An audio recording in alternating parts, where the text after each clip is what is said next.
नमो विष्णुपादाय कृष्णप्रेष्ठाय भूतले श्रीमते भक्तिवेदांत स्वामिनिति नामिने नमस्ते सारस्वते देवी गौरवाणी प्रचारिणे निर्विशेष शून्यवादी पाश्चात्यदेशतारिणे।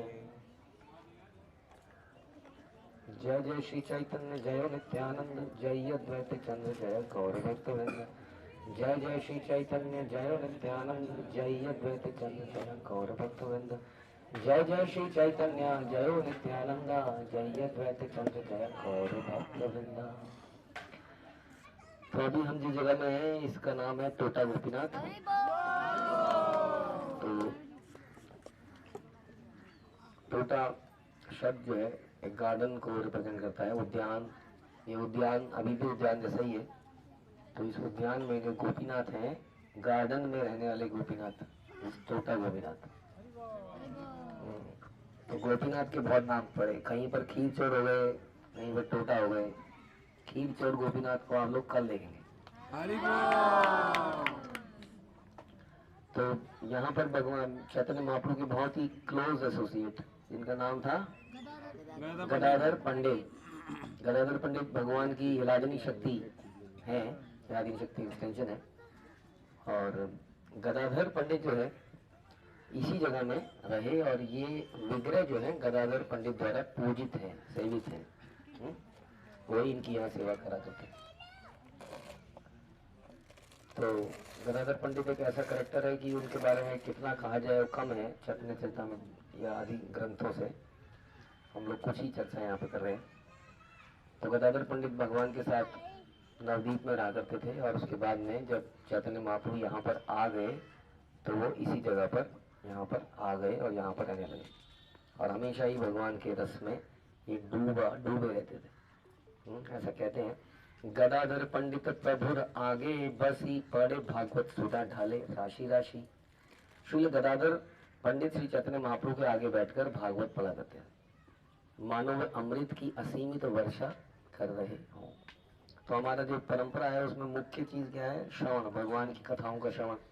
उसी के माध्यम से हमने खुद ही महसूस किया इसको कि हम जब दर्शन करते हैं वो उतने भाव पैदा नहीं करते हैं, लेकिन जब श्रवण करके दर्शन करते हैं तो भाव पैदा होते हैं। तो भागवत जो है हमारे अंदर भाव पैदा करती है, हमें ज्ञान भी देती है, भाव भी पैदा करती है।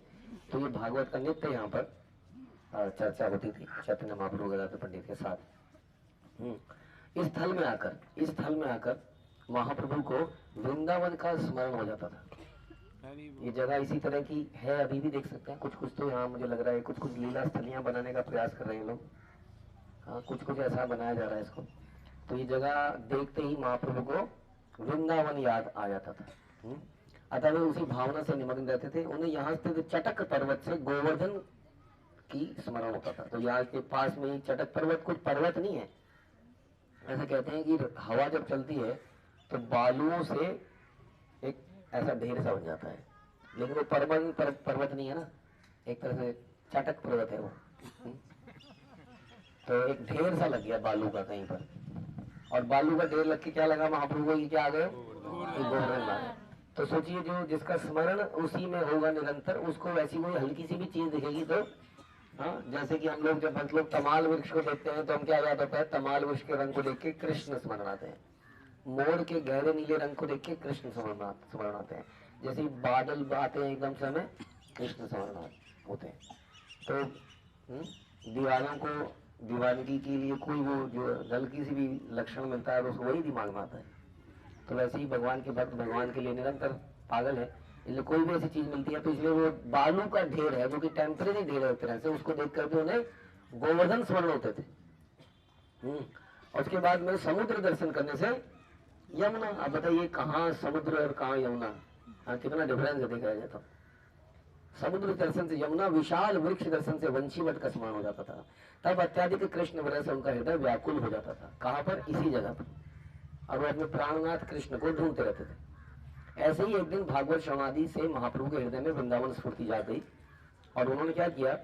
मेरे प्राणनाथ कह के ढूंढने लगे और बालू में बैठकर अपने दोनों हाथों से रेत को जोर जोर से हटाने लगे। रेत को इस जगह से हटाने लगे। अब तो ये पक्की जगह हुई ना, ये रेतीली। इन जगहों में अभी भी कंस्ट्रक्शन होती है तो नीचे से जमीन वैसी निकलती है रेतीली। तो वहां पे एक जगह से हटाने लगे रेत को। और ऐसा करके दयानंद ने पूछा, आप पंडित ने पूछा कि आप क्या कर रहे हैं? तब चैतन्य महाप्रभु ने बोला कि मुझे एक निधि यानी कि एक धन यानी कि एक खजाना प्राप्त होने वाला है, मैं उसको निकाल रहा हूँ, क्या तुम उसको स्वीकार करोगे?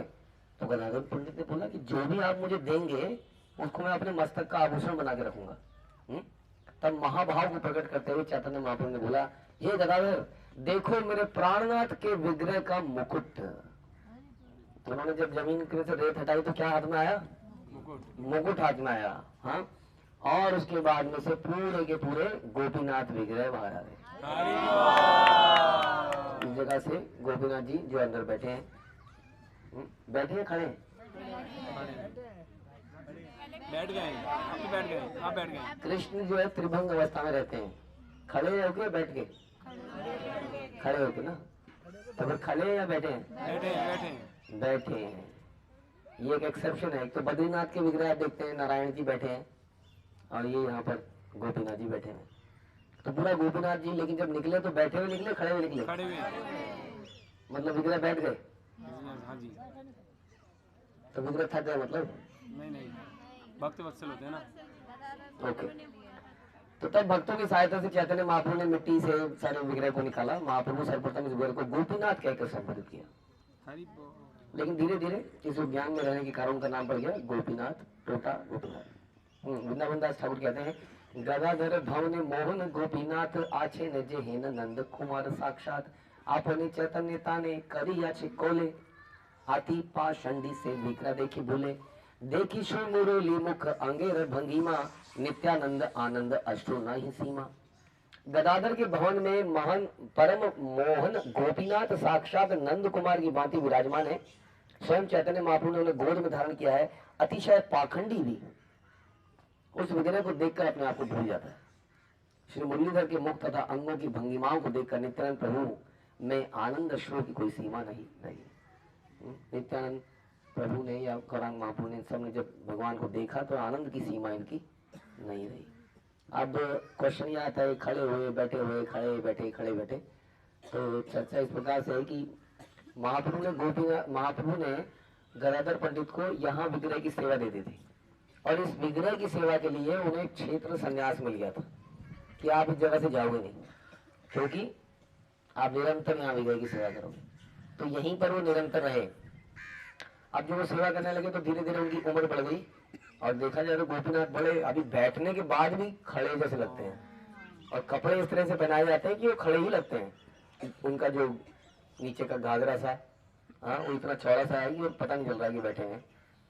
तो इतने ऊंचे भगवान और उनका श्रृंगार करना, कई बार पुजारी लोग आरती भी करते हैं तो हाथ थक जाते हैं ऐसे ना, दिया भारी होता है ऐसे ऐसे करते करते, और उनकी ड्रेसिंग करना तो वो थक जाते थे। तो इस प्रकार से वो थक गए तो भगवान ने, यहाँ पर चर्चा आती है कि एक बार गदाधर पंडित बोलते हैं वृद्ध हो गए तो विग्रह को सजाने, वस्त्र पहनाने में, उन्हें चंदन लगाने में, फूलों की माला पहनाने में दिक्कत होने लगी। एक रात्रि गदाधर ने निर्णय लिया कि अगले दिन से भगवान की सेवा के लिए पुजारी को रख लेंगे। परंतु उस रात्रि में भगवान गदाधर के सपने में आए और बोले, आप मेरी सेवा को त्यागने का विचार कर रहे हैं? आप मेरी सेवा के लिए पुजारी का प्रबंध कर रहे हैं? मैं केवल आपसे ही सेवा लेना चाहता हूँ। हाँ, ये बात वो भी दिखाती है कि जो हम घर में सत्यनारायण और कौन से नारायण है, कई सारी नारायण, और वो क्या होता है वो हनुमान जी का ना सुंदरकांड को बड़े सुंदर तरीके से कोई पुजारी आगे कर देता है और हम सुंदर तरीके से सोए रहते हैं, या सुंदर तरीके से मेहमानों को गिफ्टिंग, आए हैं तो कुछ देना है, गिफ्टिंग चल रही है, सुंदरकांड चल रहा है, पुजारी जी चल सुना रहे हैं और हनुमान जी सुन रहे हैं। वो तो मगन है अपना, हनुमान जी तो मगन है उसमें, बढ़िया आनंद आ रहा है। लेकिन हम लोग घर के इतने इम्पोर्टेंट काम है, इतने सारे लोग आए हैं, उनको देखना है वो ज्यादा जरूरी काम है। सुंदरकांड तो चलता रहेगा तो पुजारी कर ही रहे। ऐसी व्यवस्थाएं संसार में होती हैं। पंडित जी मंदिर में सवेरे टेप रिकॉर्डर चला देते हैं, हाँ, टेप रिकॉर्ड चल रहा होता है, मंगल भवन अमंगल हारी, हाँ, वो चल रहा है, पुजारी जी बैठे हैं अपना, तो ऐसी पूजा, यहाँ पर गदाधर पंडित कोई पुजारी को रखने वाले थे और भगवान ने कहा मुझे पुजारी की सेवा नहीं चाहिए, मुझे आपकी सेवा चाहिए। आप ऐसा क्यों सोच रहे हैं, हाँ क्यों विचार कर रहे हैं? मैं सेवा, गदाधर पंडित ने बोला, हे भगवान मैं आपकी सेवा कैसे कर सकता हूँ, मैं वृद्धावस्था के कारण खड़ा भी नहीं हो पा रहा हूँ, कैसे उचित तरीके से मैं आपको माला नहीं पहना पा रहा हूँ। हाँ, भगवान ने बोला नहीं, मैं केवल आपको चाहता हूँ, यदि आपको मुझ तक पहुंचने के लिए वस्त्र पहनाने में कठिनाई हो रही है तो मैं छोटा जाऊंगा और आप मुझ तक पहुंच जाओगे। हाँ, इस प्रकार का उन्हें सपना आया। तो अगले दिन जब सवेरे गदाधर पंडित कक्ष में पहुंचे तो देखा भगवान छोटे हो गए थे। कैसे? क्योंकि भगवान बैठ गए थे। ऐसा क्या होता है? विग्रह बैठ सकते हैं? हाँ बैठ सकते हैं। जवाब दो ठीक तरीके से। हाँ बैठ सकते हैं, उनके लिए जगह नहीं है। हाँ, जब वो बोल सकते हैं तो बैठ भी सकते हैं, साक्षी गोपाल की तरह, है ना? भगवान चकमा दे रहे थे। हाँ, कह रहे थे कि मैं क्या विग्रह कोई चलता हुआ देखा है, विग्रह कोई बोलता हुआ देखा है? तो इसी तरह से भगवान वहां पर बैठ गए। तो यहाँ पर राधा रानी, और यहाँ पर राधा रानी काले रंग का विग्रह है जो गोपीनाथ की बाईं ओर खड़ी है और उनके हाथ ऐसे हैं, देखा आपने? क्योंकि वो वीणा बजा रही है और उनके, तो उनका रंग काला क्यों है? क्योंकि वो भगवान के एकदम से भगवान के स्मरण में है। और दूसरी तरफ कौन है? ललिता जी, जिनका हाथ ऐसे है, वो बांसुरी बजा रही है। ठीक है, तो राधा रानी और ललिता यहाँ पर है। और कुछ लोग कहते हैं कि ये आनंद मंजरी है, ललिता नहीं है। मंदिर में प्रवेश से पहले गोपेश्वर महादेव का विग्रह भी है, बता रहे। और बताते हैं कि जब भगवान ने लीला समाप्त करी चैतन्य महाप्रभु ने, तो गोपीनाथ जी के विग्रह में ही वो प्रवेश कर गए थे। ऐसा बताया जाता है। तो गोपीनाथ जी जब ऐसा सुनते हैं कि जो मॉर्निंग में मंगल आरती के समय पर उनके विग्रह, मंगल आरती का जो वेश है उसमें इतने सारे कपड़े नहीं बनाए जाते, श्रृंगार बाद में किया जाता है। तो उस वक्त उनके पैर में, घुटने में एक दरार सी है, कहते हैं कि उसी में महाप्रभु प्रवेश कर गए। तो यही वो जगह है जहाँ महाप्रभु ने अपनी क्या करी, लीला को समाप्त किया इस संसार में। तो यही वो जगह है, इंपॉर्टेंट जगह है। उसके बाद में श्री चैतन्य महाप्रभु लगभग 48 साल पे यहाँ पर रहे। और यहाँ पर एक रेफरेंस बता रहे हैं, एक दिन चैतन्य महाप्रभु अपने भक्तों के साथ यहाँ पर आए और दिव्य उन्माद के साथ नित्य कीर्तन करने लगे और उन्होंने मंदिर के गर्भगृह में प्रवेश कर लिया और अचानक से सभी की आंखों से ओझल हो गए। और नरहरि चक्रवर्ती लिखते हैं, न्यासी शिरोमणि चेष्टा बूझे साधेकार, अकस्मात पृथ्वी करिला अंधकार, प्रवेशिला एई गोपीनाथ मंदिर, हैला अदर्शन पुनः न आइल बाहर।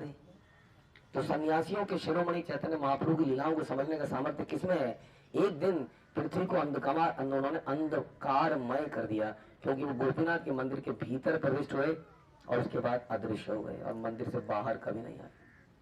की करीबो कोथा जाबो वाक्य ना हिस्फुरे, हरा इला गौरा चांद गोपीनाथेर घरे, गोपीनाथेर घरे गेला दर्शन करीते, अप्रकट हाइलाम गोपीनाथेर अंगते अंगेते।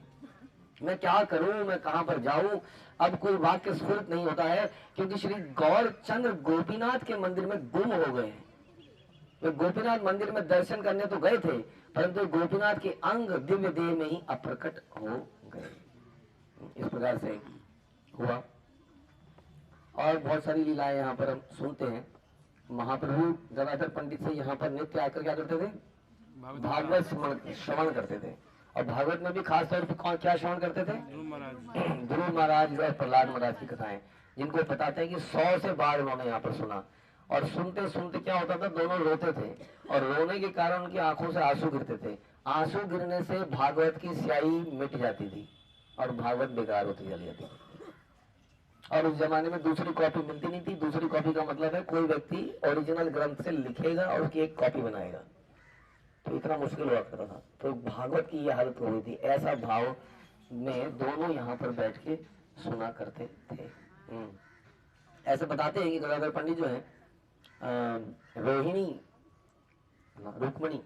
रुक्मणी जी के भाव में थे। भगवान की अलादनी शक्ति में किस भाव में थे?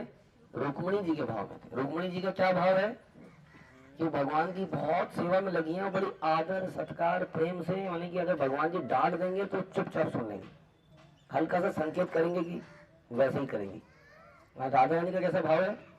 राधा रानी थोड़ा सा उल्टा डांट सकती है, लेकिन रुक्मिणी जी ऐसी नहीं है। जब कई बार भगवान जी रुक्मिणी जी को थोड़ा सा छेड़ देते थे तो वो बिल्कुल, एक बार भगवान ने, भागवत में आता है, भगवान ने बोला हम यादव, हम कहाँ ऐसे घूमते रहते हैं वन में, हम तुम्हारे लायक कहाँ हैं, हमारा ना इसका पता ना उसका पता, हम तो तुम्हारे लायक है ही नहीं। ऐसे ऐसे कुछ वचन बोले। वो इतनी दुखी हो गई इस बात से कि वो बेहोश होकर गिर गई। भगवान ने कहा सारा मजाक किरकिरा कर दिया और भगवान उसको मनाने लगे उल्टा। भगवान तो छेड़ना कि वो बोलेगी नहीं नहीं ऐसा नहीं है, वो बेहोशी हो गई। तो ऐसा भाव किसका था? गदाधर पंडित का भी भगवान के साथ ऐसा ही उनका व्यवहार था। हाँ, और एकदम से बड़ी सॉफ्ट होता है ना, कई लोग बहुत प्यार करते हैं लेकिन बोल नहीं सकते आपने कुछ, वो इतने सेंसिटिव है भगवान के प्रति, प्रेम के प्रति। उन्हें लगता है भगवान चले गए, भगवान उनसे नाराज हो गए, ऐसा कैसे हो सकता है, भगवान मेरे से नाराज हो गए। तो इस भाव में वो थे। और वल्लभ भट्ट के साथ भी आपने कथा सुनी थी, हमने चैतन्य चरितामृत पढ़ी थी कि वल्लभ भट्ट की कथा कोई नहीं सुनता था क्योंकि चैतन्य महाप्रभु को पसंद नहीं थी। वल्लभ भट्ट अपने मन से कुछ कुछ ऐड कर देते थे, रसाभास करते थे। तो वो कथा सुनाने किसके पास गए? गदाधर पंडित के पास। गदाधर पंडित एक ऐसा व्यक्ति है जो किसी को कुछ नहीं कहता है, बहुत ही माइल्ड व्यक्ति है, बहुत ही माइल्ड भक्त, एकदम शांत स्वभाव के, लेकिन अपने स्वामी से बहुत प्रेम करते हैं। हाँ, तो ऐसे ही एक घटना में जब उन्होंने ऐसी कथा सुन ली है वल्लभ भट्ट की, तो चैतन्य महाप्रभु ने उन्हें डांट दिया। और उसके बाद उन्होंने वल्लभ भट्टाचार्य से बोला कि क्या बोला। और बाद में जब वल्लभ भट्ट को बहुत बाद में रियलाइज हुआ तो उन्होंने उनसे दीक्षा लेने के लिए बोला कि मुझे आप दीक्षा दे दीजिए। तो उन्होंने बोला मेरे लिए गुरु के रूप में कार्य कर पाना संभव ही नहीं है, मैं पूरी तरह से परतंत्र हूँ, मेरे प्रभु तो गौरचंद्र हैं, मैं उनके आदेश के बिना स्वतंत्र रूप से कुछ भी नहीं करता। हे वल्लभ भट्ट, मेरे यहाँ आपके आने से महाप्रभु प्रसन्न नहीं है, इसलिए मुझे दंडित भी कर देते हैं। और कुछ नहीं बोला, बस अब आप समझ जाओगे। हाँ, इस प्रकार से उन्होंने बोला कि आप यहाँ आते हो ना, उनको अच्छा नहीं लगता है, इसलिए मत आइए। हाँ, कई बार हम बड़ी जिराय करते हैं कि ऐसा क्यों बोला है, ऐसा करने को क्यों बोला है, क्यों नहीं जा सकते हम वहां पर, क्यों नहीं कर सकते हम ऐसे वहां पर। इस प्रकार का मेंटालिटी हमारी होती है अक्सर। हाँ, डिबेट करने की, डिस्कशन, ऐसा क्यों नहीं कर सकते, ऐसा क्यों कहा गया है, ऐसा होता है कि नहीं, बताइए।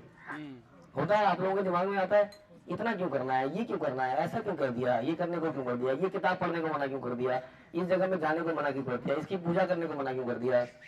हाँ, लेकिन गदाधर पंडित का क्या मूड था, मुझे नहीं पता क्यों मना किया, आप भागवत ही पढ़ते हो वल्लभाचार्य, लेकिन उनको पसंद नहीं है बस आपका यहाँ पे आना। बस ये एक पत्नी का भी इस प्रकार का विचार होना चाहिए और एक शिष्य का भी ऐसा विचार होना चाहिए कि उस प्रकार से अपने जीवन को मोल्ड कर दे कि उसको डिबेट एंड डिस्कशन में न जाना पड़े, जो उनकी इच्छा है उसी को पूर्ति करने में वो लगे। ऐसा मूड किसका था?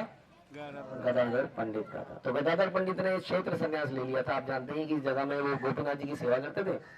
अब भगवान ने प्लानिंग करी, भगवान इस जगह में आ गए थे और गदाधर पंडित उन्हीं के लिए तो यहाँ पर आए थे, लेकिन भगवान ने प्लानिंग करी कि अब मैं जाता हूँ जरा यात्राओं में, 6 साल तक वो यात्राओं में रहे। तो गदाधर पंडित ने कहा ठीक है, तो आप चल रहे हैं तो मैं आपके पीछे आ रहा हूँ, मैं नवदीप से भी तो आप ही के पीछे आया था, मेरे पीछे आ जाओ, मतलब तुमने क्षेत्र संन्यास ले रखा है, यानी कि इसी जगह पे रहना, इस जगह से निकल नहीं सकते तुम।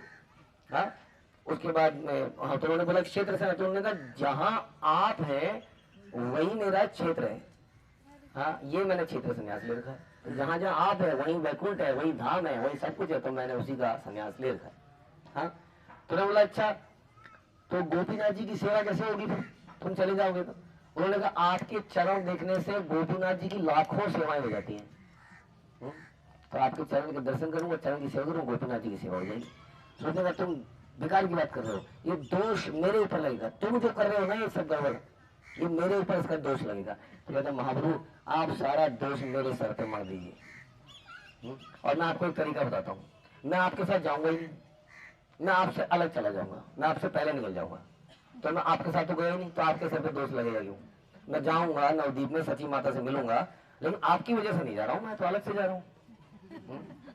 तो इस प्रकार से आपके ऊपर ये दोष नहीं लगेगा, मैं अपने उसके लिए जिम्मेदार। तो वो वास्तव में यात्रा पे अकेले निकल गए, वो अलग चल पड़े और यहाँ से महाप्रभु निकले। महाप्रभु कटक पहुंचे थे।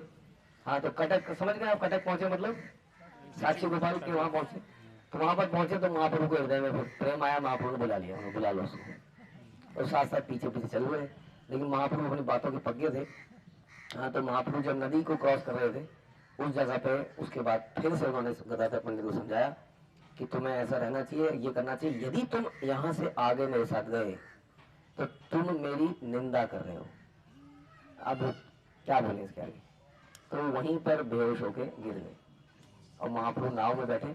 महाप्रभु ने बोला गदाधर उनको सार्वभौम भट्टाचार्य को, देखिए जी इनको थोड़ा होश में लाइएगा, बाद में इनको समझाइएगा, अब मैं यहाँ से जा रहा हूँ।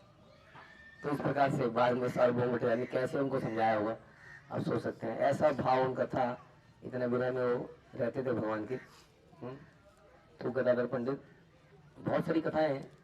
सची माता भी गदाधर का ट्रस्ट करती थी गदाधर पर पहले नवदीप में भी, कि ये भगवान ये कहीं पर भी गिर जाता है, कहीं पर भी ऊपर जमीन पर उछलता है, नीचे गिर जाता है, पटाख से गिरता है, कहीं खाता है, कहीं नहीं पीता है, समुद्र में या नदी में कूद जाता है। तो गदाधर तुम्हें इसका ध्यान रखना है हमेशा। तो हमेशा भगवान का ध्यान रखा करते थे। तो गदाधर पंडित के ही पूजित विग्रह हैं गोपीनाथ जी। यहाँ पर हम गदाधर पंडित का भाव लाने का प्रयास कर सकते हैं। बुद्धिस्ट का पर्पस जीवन में क्या है, भगवान को प्रसन्नता देना, और वास्तव में अपने नियम कानून उन्होंने त्याग दिए किसके लिए, भगवान के लिए। जैसे भगवान अपने वचन त्याग देते हैं भक्तों के लिए। तो आपके कई सारे प्रॉमिस होंगे, मैंने 26-16 सोमवार वगैरह ये सब 16 सोमवार 26 सोमवार इतने ये करने का प्रण लिया था, मैंने एकादशी इतनी करने का बोला था, उसके बाद मैंने क्या कहते हैं उसको ज्ञापन करना था, मैंने ये करना था, मैंने वो करना था। हम बड़े ज्ञानी बन जाते हैं, गुरु परंपरा के आ गई। हाँ, लेकिन वास्तव में इन सब से काम नहीं चलता है। ऐसा उन्होंने दिखाया कि स्वयं उन्होंने इन सब चीजों को त्याग दिया, अपने प्रतिज्ञाओं को त्याग दिया भगवान के लिए, और भगवान के कहने पे ही फिर वो यहाँ पर फर्दर हो गए। ठीक है, this is the surrender dedication. Gadadhar Pandit की, श्रील प्रभुपाद की, श्री राधा गोपीनाथ जी की जय।